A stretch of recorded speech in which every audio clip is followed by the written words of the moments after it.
Nouvelle affaire de corruption à la FIFA. 6 responsables ont été arrêtés ce matin en Suisse à la demande de la justice américaine. Le parquet de New York, qui demande leur extradition, enquête sur des soupçons de dessous de table en millions de dollars depuis 1990. Un coup de filet spectaculaire à 2 jours de l'élection à la présidence, où Joseph Blatter brigue un 5e mandat. Son seul adversaire, le prince Ali, parle d'un jour noir pour le football.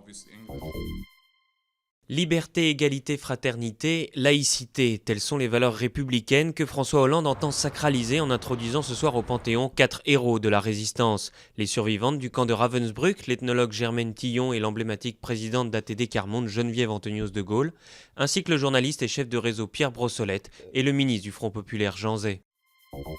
Après son ex-mari Thierry Delay hier, Myriam Badawi, à son tour, a disculpé Daniel Legrand des accusations de viol sur les enfants du couple. Elle a de nouveau expliqué l'implication du jeune homme par ses propres mensonges à l'origine de l'enflement de l'affaire d'Outreau. Daniel Legrand, 33 ans, un des 13 acquittés, est rejugé à Rennes jusqu'au 5 juin pour la période des faits où il était mineur.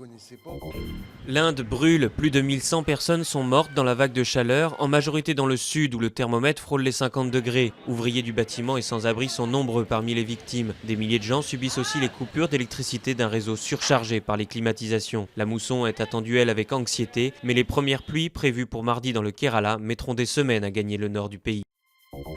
Rendez-vous amoureux en plein cœur de Kaboul. Ravagée par 35 ans de conflit, encore visée ce matin par une tentative d'attentat taliban, la capitale afghane a pourtant son havre de paix. Fondée au XVIe siècle par l'empereur moghol, les 11 hectares de jardins de Babur ont été déminés et restaurés en 2001 après la chute des talibans. Une fragile bulle de verdure, sans le checkpoint ni Kalachnikov.